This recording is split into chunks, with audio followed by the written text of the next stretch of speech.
I was standing in the grocery store checkout line, fumbling for my credit card, when I heard Mrs. Peterson from down the street whispering to the cashier. "Oh, that's Margaret Barnes. So sad about her condition. Her son told me she has early-onset Alzheimer's. That's why she acts so, well, you know. My name is Margaret Barnes.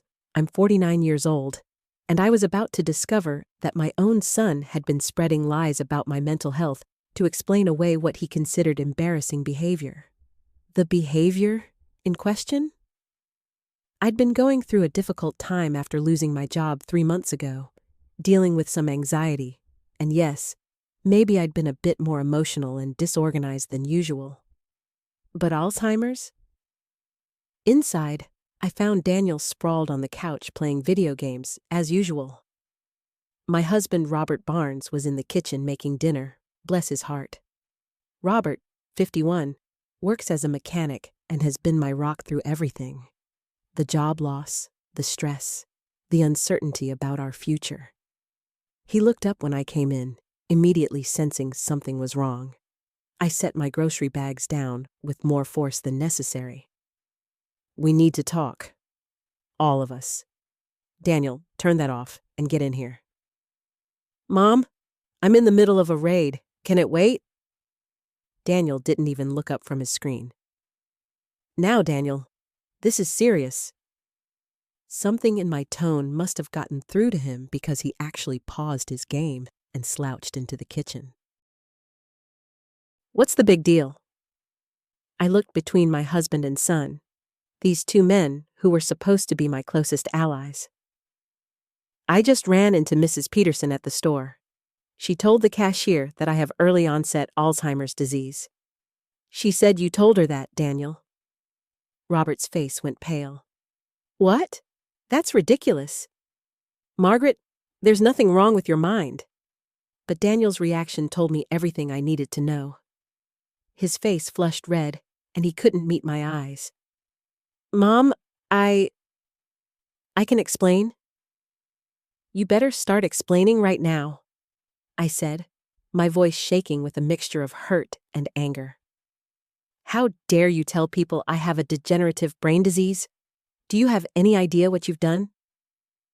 "Look, you've been acting really weird lately, okay?" Daniel's defensive tone only made things worse. "You cry over nothing. You forget where you put things. You've been paranoid about money. When Mrs. Peterson asked me why you seemed so off, I just said the first thing that came to mind." "The first thing that came to mind was a devastating neurological condition?" Robert stepped forward, his usually calm demeanor cracking. "Son, that's not just wrong, it's cruel." "I didn't mean for it to spread around," Daniel protested. "I just wanted her to stop asking questions about why Mom was acting so emotional all the time. It was embarrassing." Robert opened the door, and Lisa came in carrying a casserole dish, her face creased with concern. "Margaret, honey, I brought dinner. I heard about your diagnosis, and I wanted to make sure you're eating well. Brain health is so important." The room fell completely silent. Even Daniel seemed to realize the magnitude of what he'd done as we watched this kind, caring woman, a medical professional, looking at me with pity and worry.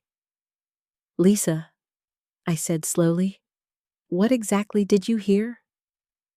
"Well, Daniel mentioned that you've been diagnosed with early-stage Alzheimer's. I have to say, I'm surprised your doctors caught it so early. Usually the symptoms have to be quite pronounced before they can make that determination, especially in someone your age." She set the casserole down and took my hands. "But I want you to know that Robert and I will help you through this. There are new treatments, and if we catch it early enough..." The confusion on her face was heartbreaking. "But Daniel said..." "He seemed so concerned about you. He asked me not to mention anything to you directly because you are still processing the diagnosis." I turned to look at my son, who was now staring at the floor. "What else did you tell her, Daniel?" I I told her you were having memory problems and that the doctors were running tests. I never said you were definitely diagnosed. But you let her believe it, Robert said, his voice tight with controlled anger. You let our friend and neighbor believe that your mother has a degenerative brain disease rather than just admit that she's going through a tough time. Lisa looked between all of us, clearly trying to piece together what was happening. As a nurse, she's naturally observant, and I could see her professional mind working. Margaret, have you been having any actual cognitive symptoms? Memory loss, confusion, difficulty with familiar tasks? No more than anyone dealing with stress and job loss, I replied honestly. I've been scattered, emotional, maybe a bit forgetful about little things, but nothing that would indicate a serious medical condition. Then why would Daniel say? Lisa trailed off, then her expression hardened as she understood. Daniel Barnes, did you lie to me about your mother's health? Daniel finally looked up, and I could see tears in his eyes. I didn't mean for it to get this bad. Mom's been so different lately, and when people started asking questions, I thought it would be easier than explaining that she's been crying a lot and acting paranoid about money and stuff. Easier for who? I demanded. Easier for you because you were embarrassed by your mother's human emotions? Do you understand that there are probably people all over the neighborhood who think I'm losing my mind? Robert moved to stand beside me, his hand on my shoulder. Margaret, we need to figure out how far this has spread and correct it immediately. This could affect everything. Your job search, our reputation in the community, even future medical care if doctors hear these rumors. Lisa nodded grimly. As a medical professional, I have to tell you that false information about someone's health can have serious consequences. If this gets to the wrong people, it could impact insurance, employment opportunities, even legal matters. But what I discovered next? The trap finally sprang shut. The color drained from Daniel's face as he realized the full scope of what he'd done. Mom, I only told a few people. Just Lisa, and maybe Mrs. Henderson when she asked why you seemed upset at the grocery store, and… Mrs. Henderson? I felt my stomach drop. Daniel, she's the biggest gossip in the neighborhood. If you told her, half the community probably thinks I have Alzheimer's by now. Robert ran his hand through his hair, a gesture I recognized from our early marriage when he was trying to process something overwhelming. Son, do you understand what you've done here? You've essentially spread a medical rumor about your mother that could follow her for years. Lisa crossed her arms, her professional demeanor taking over. Daniel, I need you to think very carefully. Who exactly did you tell, and what specific words did you use? This matters more than you realize. Daniel's voice became smaller with each admission. I told Lisa about the doctor visits and tests. I told Mrs. Henderson that Mom was having some memory issues and that we were worried about her. And I might have mentioned to Mr. Garcia at the hardware store that Mom was going through some health problems when he asked why she seemed confused about which screws she needed for the fence repair. Oh, Daniel, I whispered, sinking into my chair. Mr. Garcia's wife works at the medical center where I've been applying for administrative jobs. The silence that followed was deafening. Robert moved to the window, staring out at our small backyard where Daniel had played as a child. When he turned back to us, his expression was a mixture of disappointment and determination. We need to fix this, Robert said quietly. All of us, together. Daniel finally looked directly at me, tears streaming down his face. Mom, I'm so sorry. When people asked what was wrong, I panicked. I thought it would be easier to give them something medical to understand, rather than trying to explain that you were crying because you lost your job and were scared about money. But why was my emotional state something you felt you needed to explain at all? I asked, genuinely trying to understand. Why couldn't you just say I was going through a tough time? Lisa sat down across from me, her nurse's instincts clearly engaged. Margaret, I think there's something deeper here we need to address. Daniel, when you saw your mother struggling emotionally, what did you feel? I guess. Yeah. If it was Alzheimer's, then it wasn't really Mom being scared or upset. It was just the disease, and people would understand and be sympathetic instead of asking more questions. Lisa leaned forward, her voice gentle but firm. Daniel, what you've done is create a situation where your mother now has to prove her mental competence to people who may have already formed opinions about her capabilities. What do you mean? Daniel asked. I mean that if I'm interviewing for a job and someone has heard I might have early-stage dementia, they're not going to hire me. I explained, my voice shakier than I wanted it to be. If neighbors think I'm cognitively impaired, they might not trust me with simple favors or responsibilities. You've essentially painted me as someone whose judgment and memory can't be trusted. Robert sat down heavily in his chair. And the worst part is that now we have to go to people and explain that our son lied about his mother's health, which creates a whole different kind of problem. What kind of problem? Daniel asked, though his tone suggested he was beginning to understand the magnitude of his mistake. Lisa answered before either Robert or I could. It makes your family look dysfunctional, Daniel. People will wonder what kind of relationship you have with your parents that you'd lie about something so serious. They'll question your character, and by extension, they'll question how your parents raised you. I watched my son's face crumble as the full implications of his choices became clear. But what I discovered next made everything so much worse. Daniel, I said slowly, a terrible thought occurring to me. When you mentioned doctor visits and tests to Lisa, what exactly did you say? Because I haven't been to a doctor in over 6 months, except for my regular checkup. Daniel's face went pale, and I felt my stomach drop as I realized there was more to this deception than we'd uncovered. Daniel? Robert's voice carried a warning tone that our son recognized immediately. I might have mentioned that you were seeing a specialist, Daniel said quietly, not meeting my eyes. What kind of specialist? I asked, though I dreaded the answer. A neurologist, and maybe that you were getting some kind of memory tests done. Lisa shook her head slowly. Oh, Daniel, do you understand what you've done? You've created an entire fictional medical scenario around your mother's health. I'm sorry, I didn't think— No, you didn't think, Robert interrupted, his voice sharper than I'd heard it in years. You created a detailed lie about your mother's mental health and spread it around without considering the consequences. I stood up abruptly, needing to pace. Do you realize what this means? If anyone from my professional network hears this, my career is over.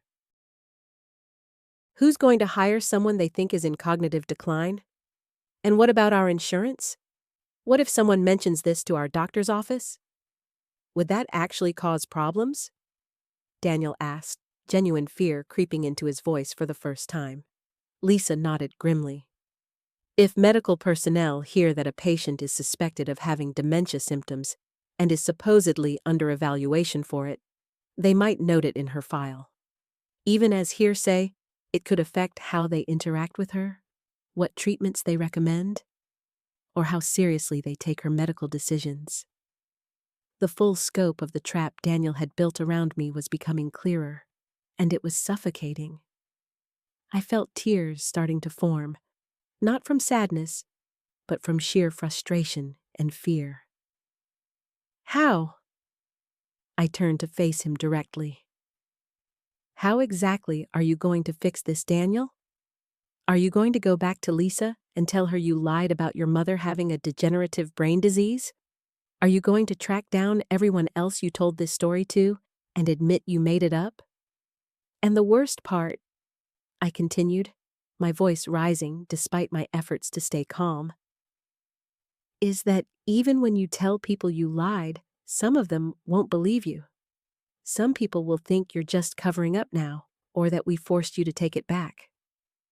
Once you plant the seed that someone has memory problems, it's almost impossible to completely uproot it. Daniel looked stricken. I never thought about any of that. I just wanted people to stop asking me questions about why you seemed upset. Lisa, who had been listening quietly, finally spoke up.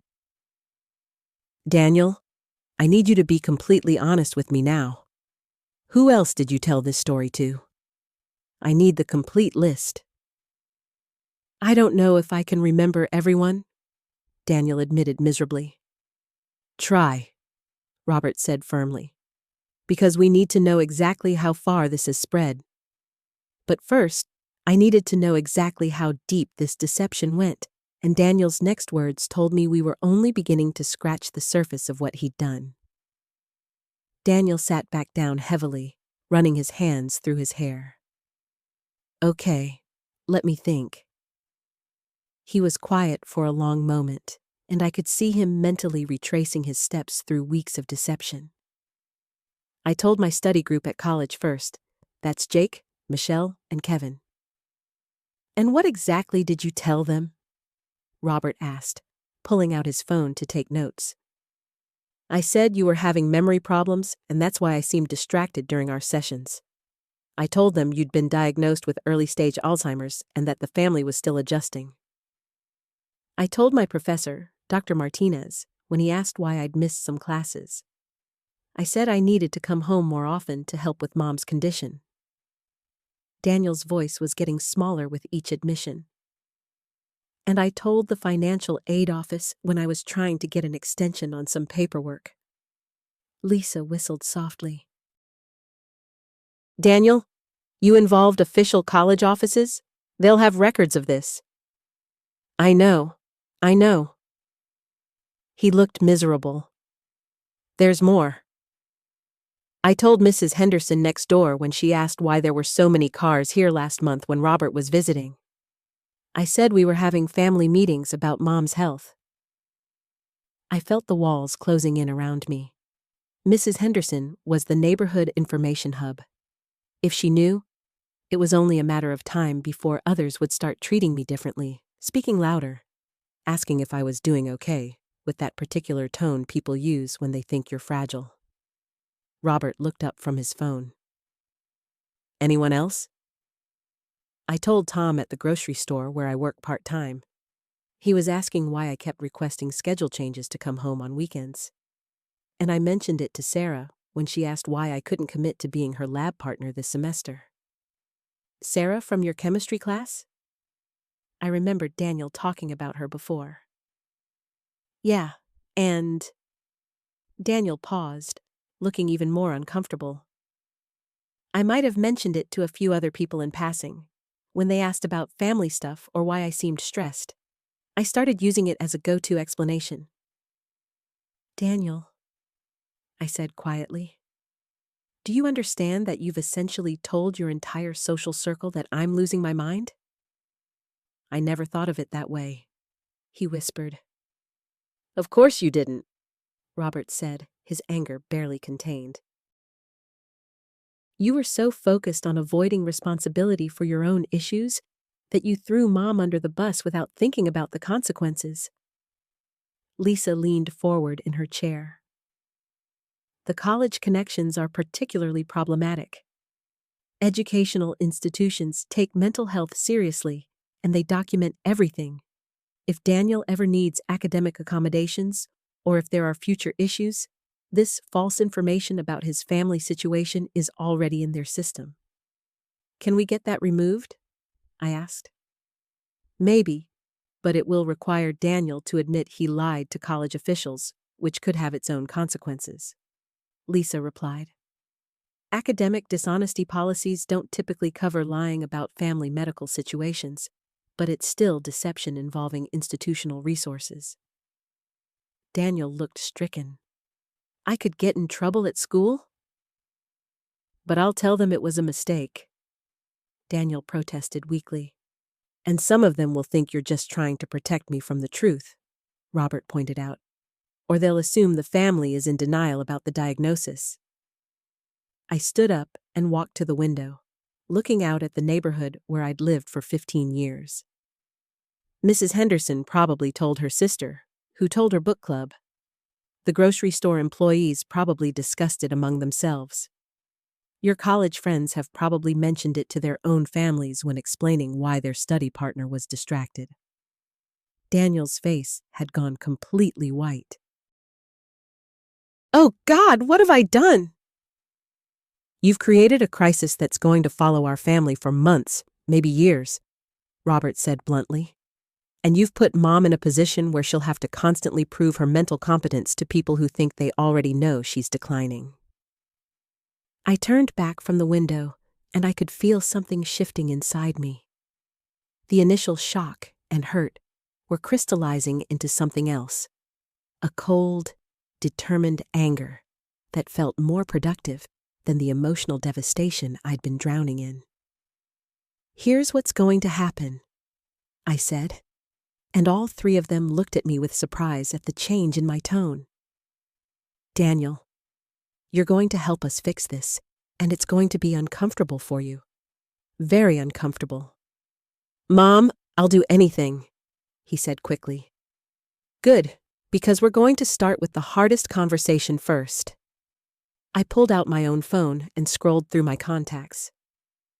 You're going to call Dr. Martinez right now, and you're going to tell him the truth. Daniel's eyes widened. Right now? But what if he what? I interrupted. What if he thinks less of you for lying? What if there are consequences for your deception? Daniel, those are your consequences to face.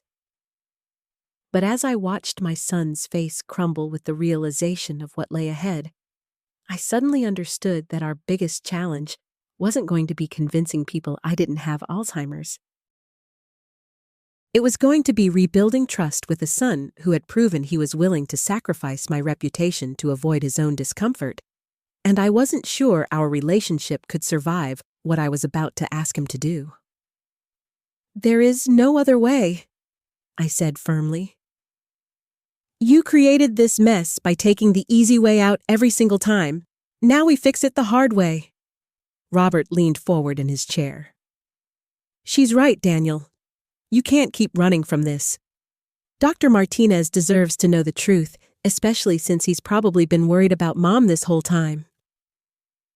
But what if he reports this somehow?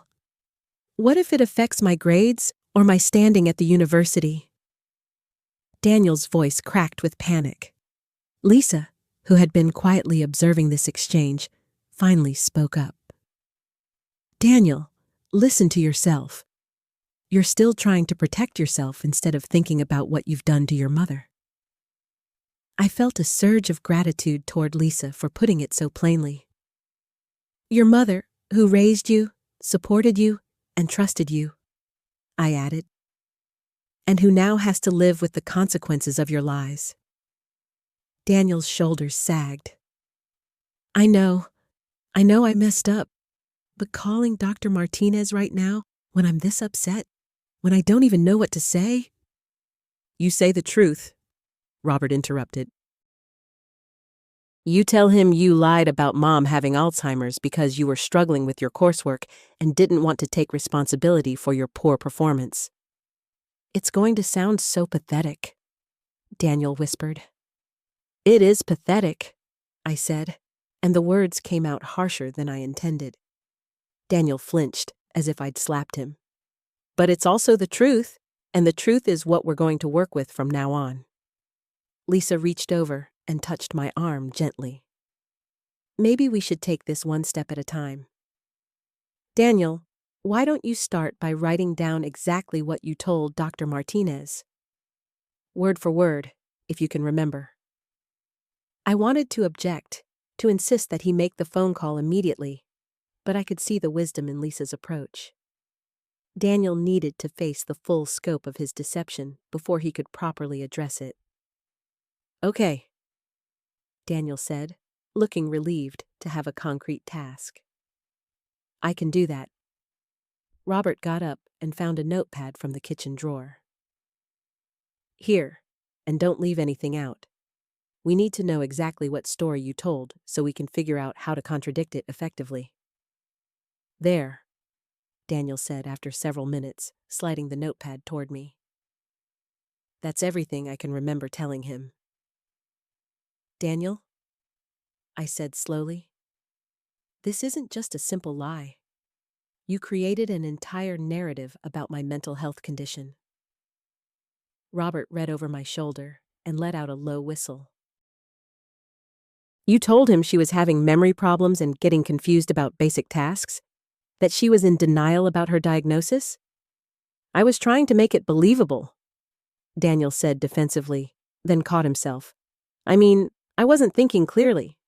I just kept adding details to make the story make sense." Lisa took the notepad and scanned it quickly. "This is actually worse than I thought. Daniel, you didn't just lie about your mother having a disease. You painted a detailed picture of her as someone who's losing her cognitive abilities and refusing help." The full weight of what my son had done was finally hitting me. It wasn't just that people thought I had Alzheimer's. They thought I was the kind of person who would stubbornly deny a serious medical condition, putting myself and potentially others at risk. "I feel sick," I said, sinking back into my chair. Daniel looked up at me with tears in his eyes. "Mom, I'm so sorry. I never thought about how detailed I was getting. I was just trying to answer his questions." "His questions?" Robert's voice was sharp. "What questions?" The phone call I was about to make Daniel place was going to be even more humiliating than I had imagined. "Dr. Martinez kept asking me questions," Daniel said, his voice barely above a whisper. "When I first mentioned that you had Alzheimer's, he seemed really concerned. He started asking about your symptoms, how long you'd been diagnosed, whether you were getting treatment." I felt my chest tighten.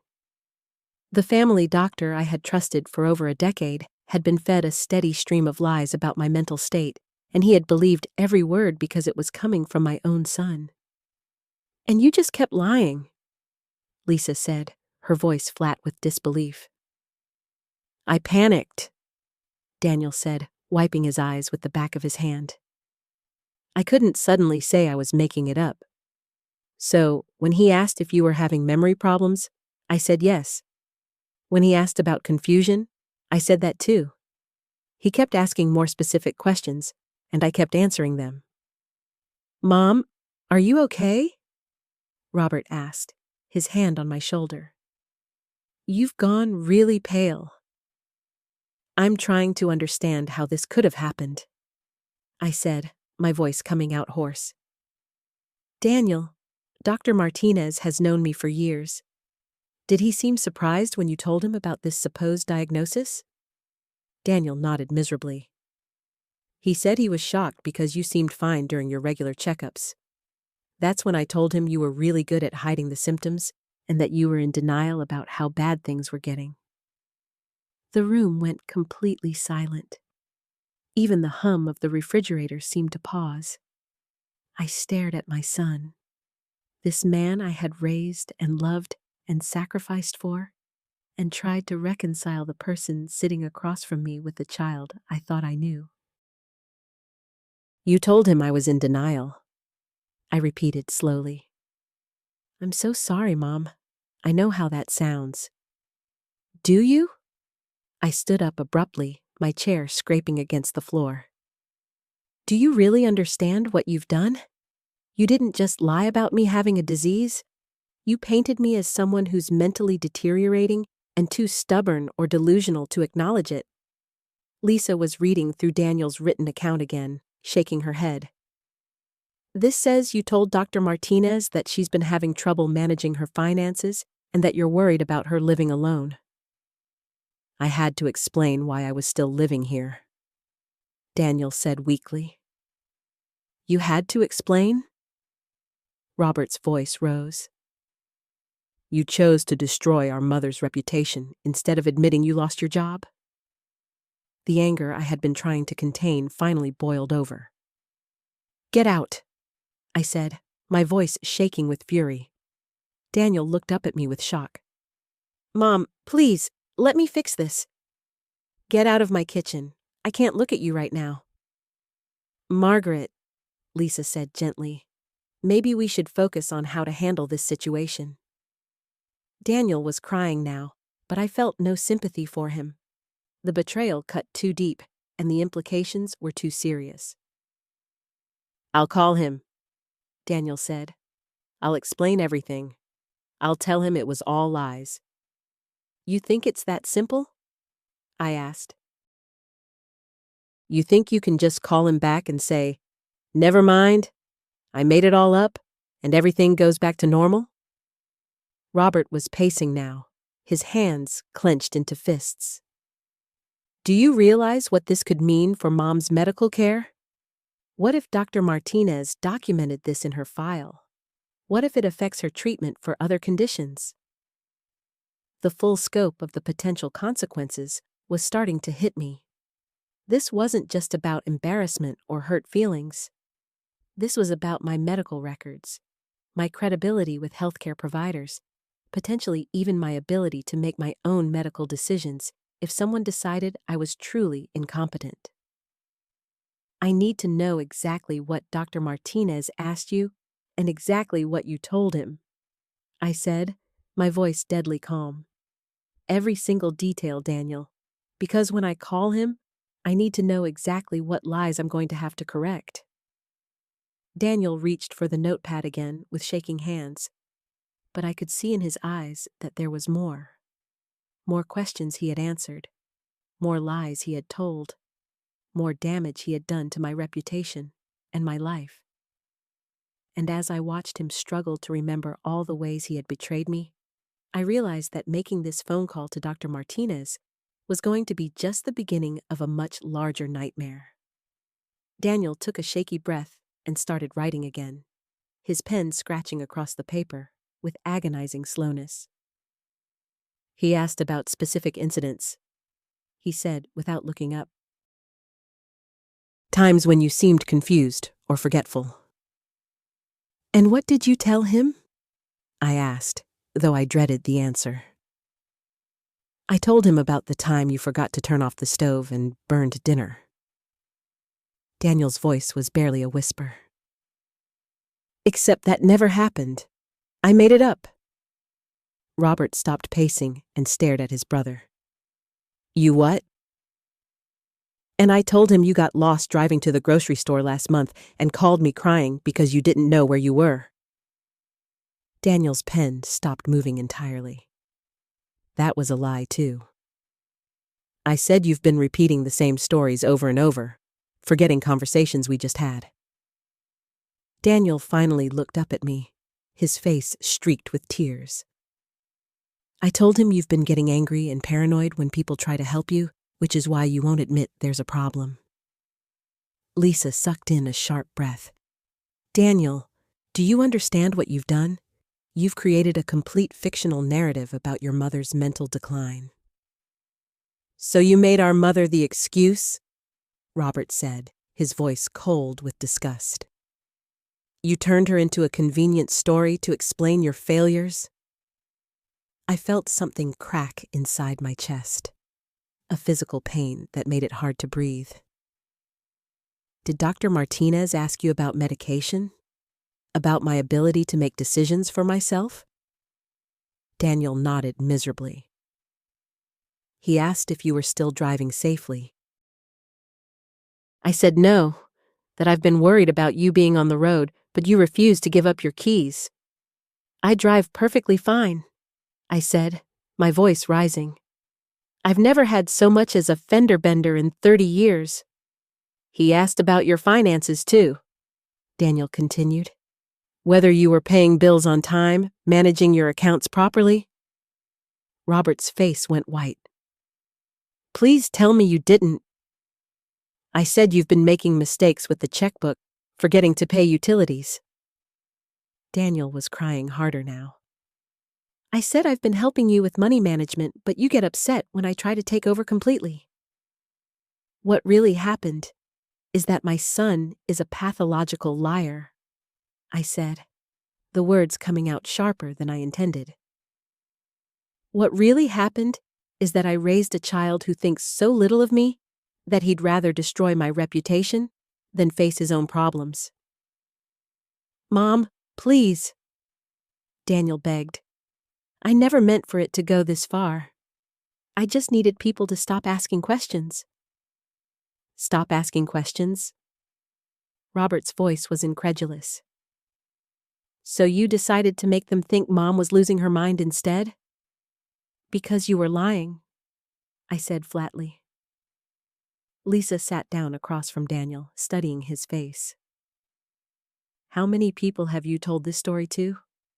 Because if Dr. Martinez heard it from someone else too, it's going to be much harder to convince him it was all fabricated. Daniel's face crumpled. I don't remember everyone. Some people at the coffee shop downtown, Mrs. Henderson next door when she asked why my car was always here. The guy who delivers groceries. The grocery delivery person? I felt my stomach drop. Daniel, that's someone who comes to our house regularly. Someone who sees me interact with you, who might have been watching for signs of what you described. I know, he whispered. I'm sorry. I'm so sorry. But sorry wasn't going to be enough. Not when my medical records were potentially compromised. Not when my doctor might have serious concerns about my cognitive function. Not when neighbors and strangers around town had been told I was suffering from dementia. I need to know everyone, I said, grabbing the notepad from Daniel. Every single person you told this lie to, because I'm going to have to figure out how to undo the damage you've done to my reputation. Daniel looked up at me with something approaching panic in his eyes. Mom, there's something else. Something I haven't told you yet about Dr. Martinez. The room went completely silent. Robert stopped moving. Lisa held her breath, and I felt my heart skip a beat. What else? I asked, though I wasn't sure I wanted to hear the answer. Daniel's voice was so quiet I had to strain to hear him. He asked me about getting you evaluated by a specialist, and I said yes. You what? Robert's voice cracked with disbelief. I said yes to having Mom evaluated, Daniel repeated, his words tumbling out faster now.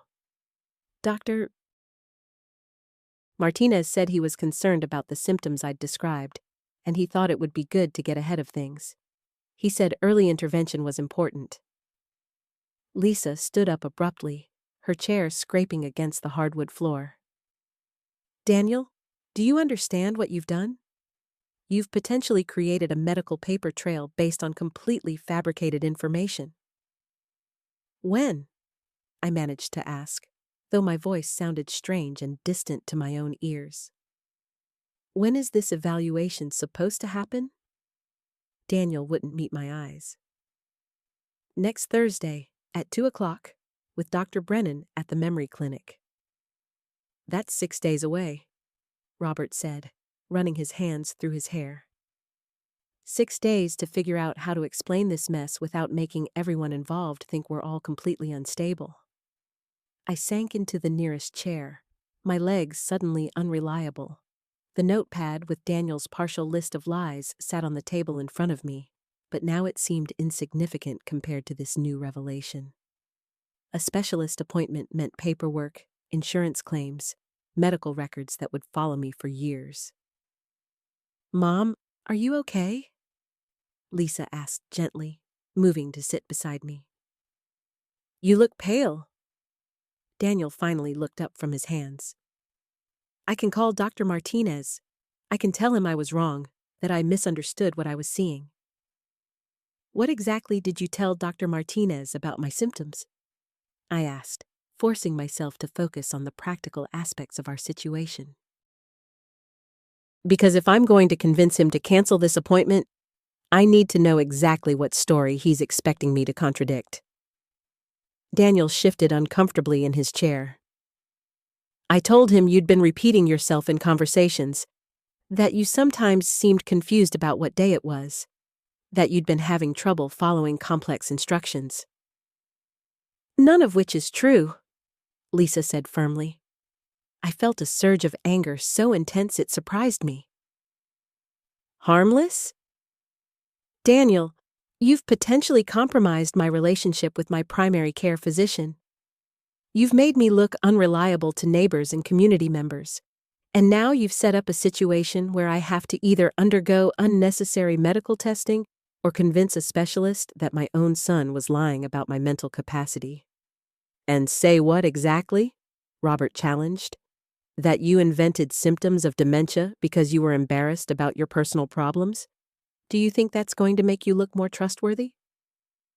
There's something else, Daniel said suddenly, his voice barely above a whisper. My blood ran cold. What else could there possibly be? Daniel looked up at me with an expression of pure panic. Dr. Martinez mentioned that he'd already started some preliminary paperwork, something about cognitive assessment protocols and insurance pre-authorization. The room seemed to tilt around me. Robert cursed under his breath, and Lisa reached over to squeeze my hand. How far has this gone, Daniel? I asked, though I was terrified to hear the answer. Daniel, I said, my voice sharper than I intended. Answer me. How far has this gone? When I called Dr. Martinez's office to schedule the appointment, his nurse asked me a lot of questions. Daniel began, his words coming out in a rush. She said they needed to document the progression of symptoms for insurance purposes. I didn't realize she was creating an official record. Lisa leaned forward. What kind of questions? Robert stood up abruptly, pacing to the window and back. Jesus, Daniel, do you understand what you've done? That's not just casual conversation with a neighbor anymore. That's medical documentation. I felt my chest tighten with anxiety. What exactly did you tell them about my daily functioning? I said you sometimes forgot to turn off the stove, that you'd been asking me to help with bills because numbers were confusing you, that you'd gotten lost driving to the grocery store once. Each admission seemed to cause Daniel physical pain to voice. None of that is true, I said, my voice hollow with disbelief. I've never forgotten the stove. My finances are perfectly organized, and I've never gotten lost anywhere. I know, Mom. I know. Daniel buried his face in his hands. I was just trying to make it sound believable. The nurse kept asking for specific examples, and I panicked. Lisa's face had gone pale. Daniel, that level of detail creates a paper trail. If insurance has pre-authorized cognitive testing based on those symptoms, there's going to be documentation in multiple systems. What does that mean for me? I asked, though I dreaded the answer. The weight of what Daniel had done was starting to sink in fully. This wasn't just about embarrassing conversations or awkward explanations anymore. This was about my autonomy, my credibility, my very capacity to live independently being called into question in official documents. Can we get the records corrected? I asked. Daniel looked up at us with tears in his eyes. I've destroyed everything, haven't I? I was so worried about my own problems that I've completely ruined your reputation and your medical records. I studied my youngest son's face, seeing not the careless adult who had created this mess, but echoes of the scared little boy who used to hide under his bed when he broke something valuable.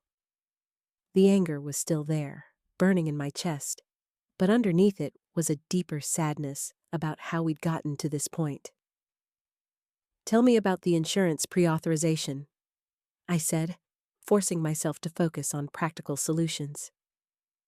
What exactly did they approve? Robert sat back down heavily. Brain imaging means MRI or CT scans. Those are expensive procedures that insurance doesn't approve lightly. They must have found Daniel's symptom report convincing. How long do I have before this appointment? I asked. It's scheduled for next Thursday morning, Daniel said. But Mom, there's one more thing I haven't told you. My heart sank even further. What now? Dr. Martinez's office called yesterday to confirm the appointment. They spoke to you, or at least they think they did. Daniel's voice was barely audible. I answered the phone and pretended to be you. I confirmed the appointment and answered their pre-screening questions. The room fell completely silent. Even the clock seemed to have stopped ticking. I stared at my son, trying to process what he'd just admitted. You impersonated me to medical personnel? I asked, my voice dangerously quiet. Lisa stood up and walked to the counter, her back to us. I could see the tension in her shoulders as she processed what Daniel had revealed. So now they have a record of me confirming symptoms I don't have, in a conversation that never actually happened with me. I said slowly. I'm sorry, Daniel whispered. I kept thinking I could fix it somehow, but every step just made it worse. Robert rubbed his temples. This isn't just about medical records anymore, Daniel. You've committed fraud. You impersonated someone else to medical personnel and insurance companies. What's done is done, I said firmly, though my mind was racing. The question now is how we move forward. And Daniel, I need to know right now. Is there anything else? Any other calls you've made? Forms you've filled out? People you've spoken to while pretending to be me? Daniel met my eyes, and I saw something shift in his expression. The panic was still there, but there was also a new determination. How? Lisa asked, turning back to face us. Daniel took a deep breath. What if I go to the appointment with you and tell Dr. Martinez the truth? I looked at Daniel, weighing his suggestion. The idea of him confessing to a medical professional made my stomach churn, but I could see the logic in it. That's actually not a terrible idea, Robert said slowly. If you explain what happened from the beginning, Dr. Martinez might understand it was a misguided attempt to help rather than malicious fraud. But what about the insurance pre-authorization? Lisa asked, rejoining our circle. They've already approved expensive tests based on false information. Daniel shifted uncomfortably. I've been thinking about that too. What if we call the insurance company before the appointment and explain that there was a miscommunication?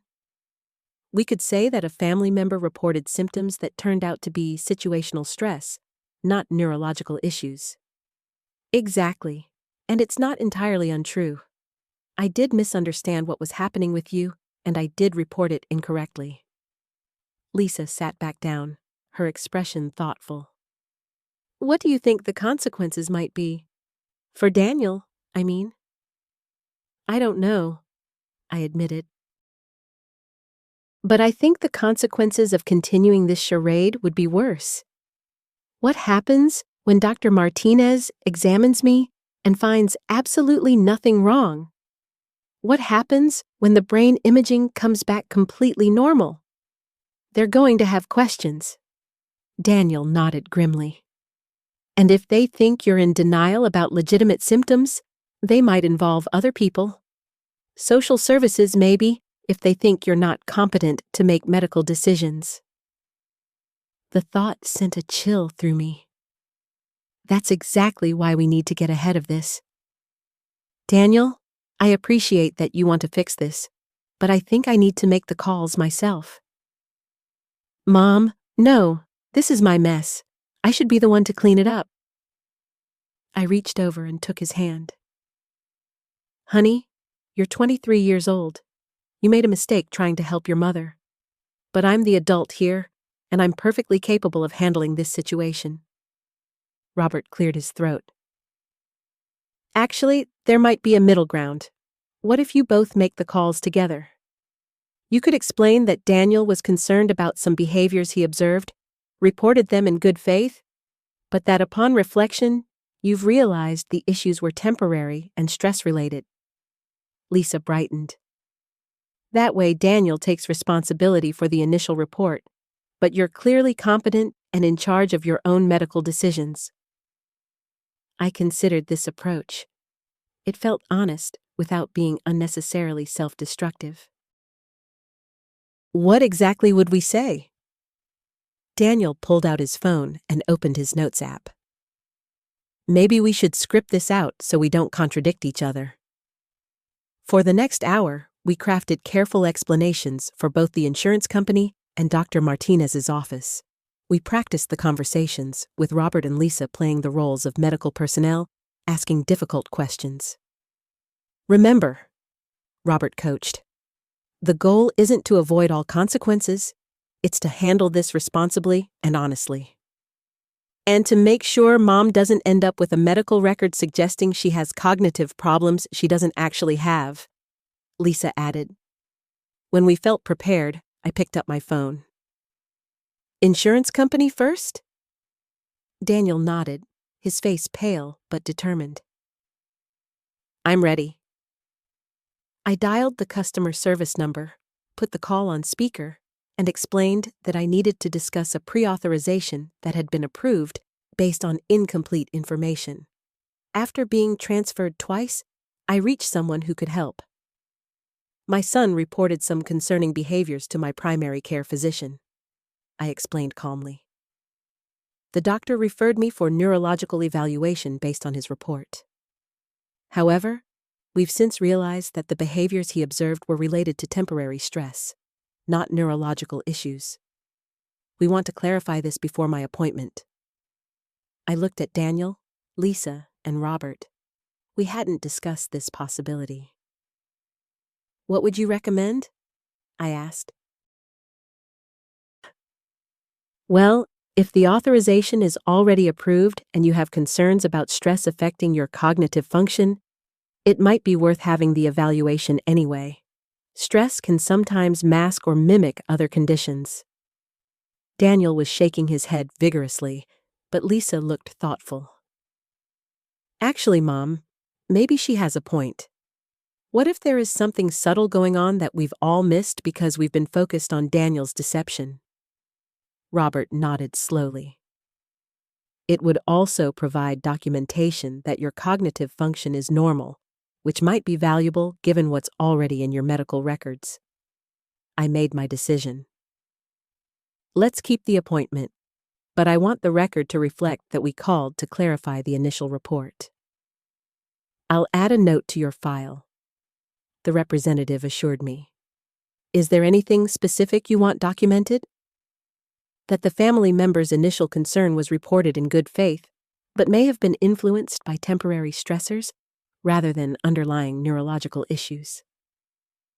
After we hung up, Daniel looked relieved.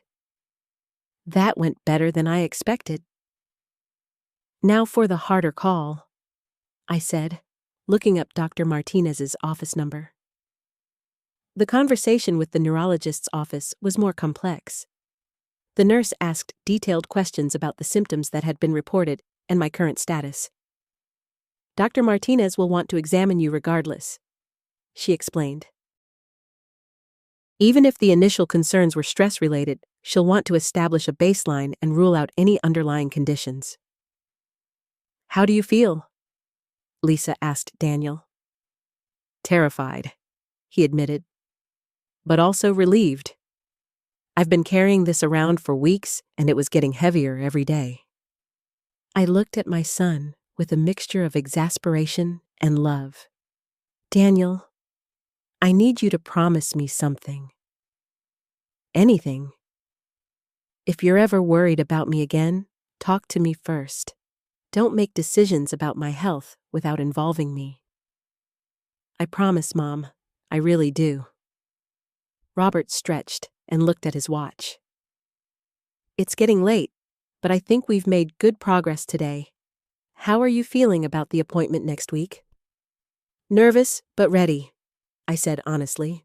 At least now I know what I'm walking into. The neurological evaluation the following Thursday was thorough but straightforward. Dr. Martinez was professional and understanding when I explained the situation. The cognitive tests confirmed what we all knew. My mental function was completely normal. Stress can definitely cause the kinds of behaviors your son observed, Dr. Martinez told me as she reviewed my results. Memory lapses, difficulty concentrating, changes in routine. It's actually quite common during major life transitions. As we walked out of the medical building, Daniel looked at me with something I hadn't seen in his eyes for months. Respect. Mom, I owe you more than an apology. I owe you my trust. I linked my arm through his. You don't owe me anything, sweetheart. But next time you're concerned about someone you love, remember that honesty and communication work better than secrecy and assumptions. Looking back on this experience, I've learned that family crises often reveal as much about our strengths as our weaknesses. Daniel's deception was wrong, but it came from a place of genuine love and concern. Robert and Lisa's support reminded me how important it is to have people in your life who will listen without judgment and help you think through difficult situations. Most importantly, I learned that facing problems head-on, even when it's scary, usually leads to better outcomes than trying to manage them through deception or avoidance. If you found yourself in a similar situation, whether someone is making assumptions about your capabilities or you're worried about a family member, remember that honest conversation is almost always the best first step. It might be uncomfortable, but it's rarely as catastrophic as our imaginations make it seem. Подпишитесь, чтобы не пропустить следующую историю.